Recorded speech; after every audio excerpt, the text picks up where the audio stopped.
things rolling. You're in for a real treat. We got another guy coming at you all the way from Nashville, the warm and loving embrace of East Tennessee. Show some love for Alex Stokes.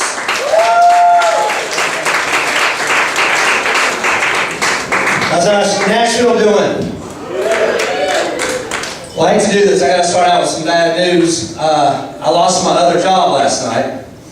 Yeah, I know, it sucks. I was a stage performer in my other job too. As you can probably tell from my impressive physique. Thank you. I was a stage performer. I was one of those guys who only performed while wearing a bow tie, a thong, and covered in baby oil. That's me. Yeah, but I got fired. Here's what happened. I showed up completely dressed for work. The owner is waiting on me at the front door. Here's what he says to me. Oh, you don't karaoke here anymore, Alex. This is buffet only. We tell you every single day. It's like, this is bullshit. I've almost been rocking the sushi bar and keeping it raw, bitch. He's like, no, Alex, you a busboy. You're not even supposed to be close to the sushi bar. You clean. No swing, no more. Let's think of that job. So. On a positive note, I did get married 2 months ago. Thank you. Right before we got, sorry? She's right there. God, I'm in trouble. No, right before the wedding, she told me, she's like, you need to go to the tanning bed because you look like hell. And I was like, all right, but I've never been to the tanning bed, so I asked her, I was like, is there anything that I need to know before I go to the tanning bed? She's like, yeah, just make sure you lay naked so you don't get awkward tan lines. I was like, wait a second. What's going to happen to all this down here? Is it just going to like burn off and disintegrate? What? She's like, no, you'll be fine, just go. So I go to the tanning bed, I get there, I'm still a little nervous about it, so I go ask the girl at the front counter, I'm like, hey, my wife told me I had to lay naked. Is all this going to be gone by the time I get out of there? She's like, no, you'll be fine. Just get back here, you idiot. And I was like, all right. So I get in the little room, I get naked. I'm still a little nervous, because I'm pretty sure that 12-year-old girl at the front counter knows nothing at all about penises falling off. I'm pretty sure about that. So at the last second, I just grabbed a sock. Unfortunately, on this day, I was wearing ankle socks. So picture that. I get in the bed, I'm laying in there for like 3 minutes and my ass is on fire. So I look through my little goggles and I see a button for a fan. This thing had a turbo fan that blows from the feet. The next thing I see is my sock flying over my head. And so in a panic, I jerk my head up, hit my head on the top of the tanning bed, my goggles go flying off, and I'm like, this is going to be the worst emergency room visit of all time. Because you know, I'm going to get there and the nurse is going to be like, what are your symptoms? I'm going to be like, I can't see and I burnt my wiener. And you know, she's going to go back to the doctor's lounge and she's going to be like, guys, that's not a myth. I really got a guy in room 104 who masturbated until he went blind. That is true. Really didn't happen. They fixed it though, it's still there. That's how I'm good. No. When my wife and I started dating, we were about 3 weeks in and she invited me over to her place for the first time. So I get over there, I knock on the door. She opens the door and she's standing there with one of those chocolate body Kama Sutra kits. You guys seen these? Okay, no, I'm making it up as I go here. No, she's standing there. I'm like, what do you want me to do with that? She's like, I want you to cover me from head to toe in chocolate sauce. Yeah. And I was like, yes, all right. So I get in there, I cover her from head to toe in chocolate sauce. And I look up at her with my sexiest face and my sexiest voice. I was like, so what do you want now? And I'm supposed to be sexy, but I don't think it worked. And she goes, I want some more. I was like, all right. So I covered her in graham crackers and marshmallow.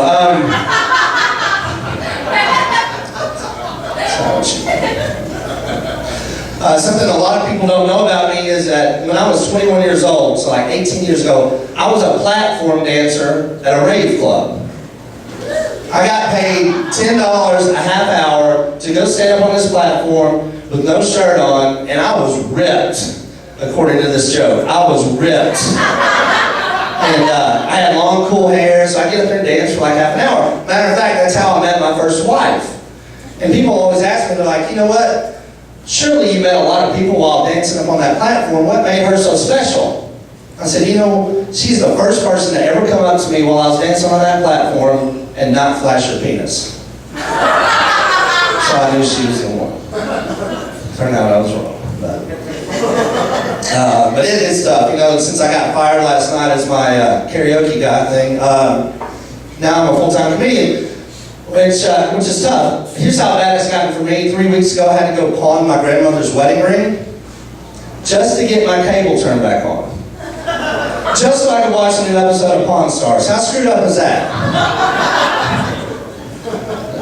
Pretty bad, but I have like I said, I just got married, but I've been divorced for about 2 years, and my ex-wife and I didn't fight a lot, but we did end our marriage with a pretty big blow-up. She went out on one of these girls' night outs. We got any of those in here? Thank God.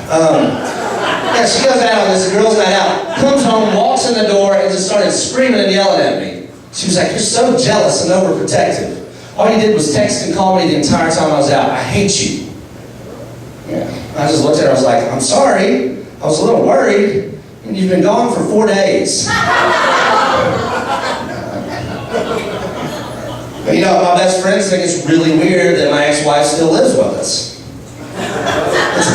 Listen, it's not as strange as it sounds. My wife and I sleep in the bedroom, and my ex-wife's in the freezer. So it's not that awkward. Between us, we have 4 boys, 6, 8, 9, and 16. I took my 8-year-old shopping at Target for Christmas, and we get in there, and he's got to go to the bathroom immediately, like it always happens. So we get in the bathroom, he's in there, swinging his little legs. He starts going, "Daddy, Daddy, Daddy, tell me what it says on the back of the stall." I was like, "Oh my God, you are 8 years old. Can't you read?" He's like, "Yeah, Daddy, I can read. I'm just not allowed to say those words out loud." I was like, "You know what, I'm already pissed off from shopping, so I'm just going to read it to him." It says, "Your mama is a slut." He goes, "Daddy, that's not very nice, and can I have my marker back now?"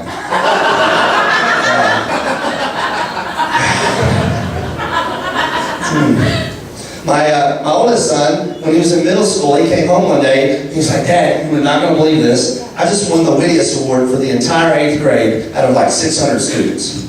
I was like, "Son, I am so proud of you. That is awesome. Gosh, I'm so proud." He goes, "No, Dad, you deserve all the credit." I was like, "You know, that's nice of you to say and all, but just because I'm a comedian doesn't mean that I made you funny." He goes, "No, Dad, seriously, you deserve all the credit. Because your strap-on joke has been killing it in the school cafeteria." I was like, "Oh my God." I was like, "You've been telling my strap-on joke in the school cafeteria? Do you know how much trouble you're going to get into? Because I'm pretty sure your school's got very strict rules against plagiarism." That's my joke.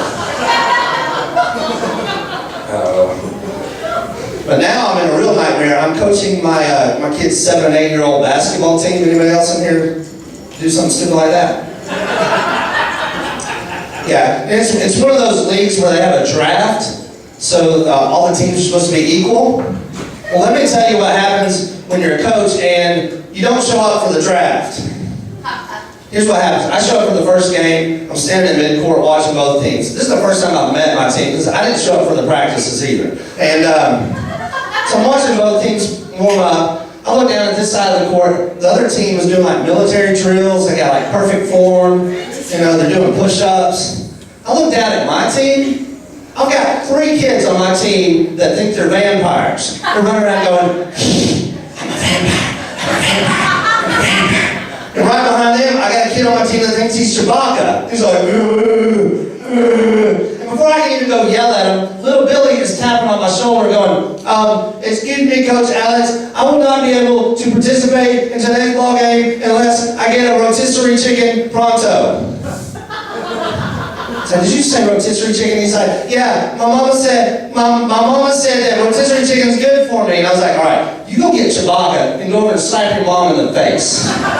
She's stupid." So it's time for the game to start, and what they do when kids are that small is they line them up at midcourt about 3 feet from each other so they can figure out who they're guarding. So I look at the other team, they're all jacked up, you know, they're loose, beating their chest. Now I gotta look at my team again, and I don't want to. And I look over there, all 5 5 of my kids, including my own son, none of them have combed their hair in 3 weeks. They all 5 have chapped lips. I have no idea why they're even in a gym at this point.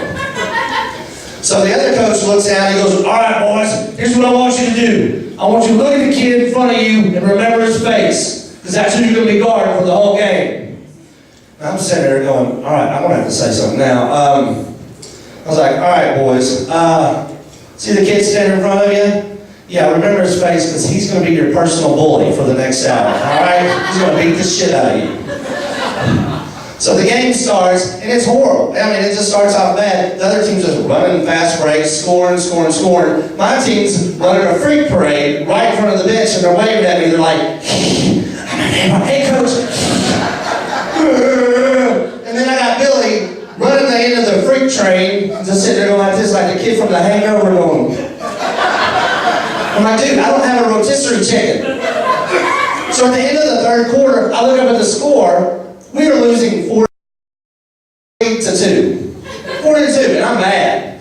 So I get the team and I huddle them up and I was like, guys, I'm so pissed at you right now. I'm so mad, I almost spilled the vodka out of my Gatorade bottle. That's how mad I am at you kids right now.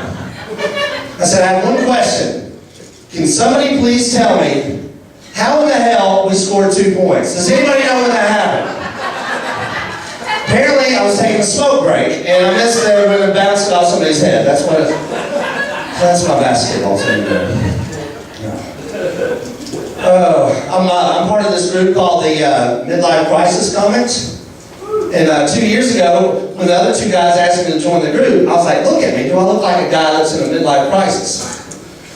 And they're like, Alex, you're 37 years old, in the middle of your second divorce, and you got 2 kids from 2 different women. Oh yeah, you color your hair, you always sit down when you pee, and recently in a drunken rage, you shave your entire upper body while crying and looking at a Men's Health magazine. I just looked at him and was like, guys, I don't know where the hell you're getting your information from, but you got a damn good source. Instead of the sit down and pee thing, I don't always sit down when I pee. I mean, some places only got urinals. So I got a squat, and it's not pretty. I drove here in my fairly new 2009 Kia Optima. Oh, I got a Kia fan over there. You know, they don't even cheer at Kia sales conferences. They don't. No, I drove here, and look, you know, my ex-wife screwed me on that one too. About 2 weeks before she knew she was going to leave, she convinced me that I needed a more economic and environmentally friendly car. So I bought the Kia. And what pisses me off is that she knew the entire time that my only chance of meeting women for the next 72 months was to go cruise the Whole Foods parking lot. Have you guys seen the women that shop at Whole Foods? They take that all-natural thing way too far. I should know, I took like 8 of them home during that period, but that's not the point of the story. The point is, to pick up women at Whole Foods or Earth Fare or any type of those weird places, all you have to have is a good bumper sticker.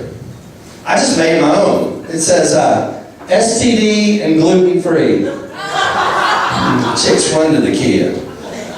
It did backfire on me one night, though. I looked in my rearview mirror and I saw this real big girl chasing my car. When she got closer, I realized, that's not a woman, that's a man. So I jumped out and I was like, whoa, stop right there. I'm sorry, but not only is my diet called for me to be gluten-free, I'm also not able to do trans fats right now. All right, guys, thank you so much. Y'all been great.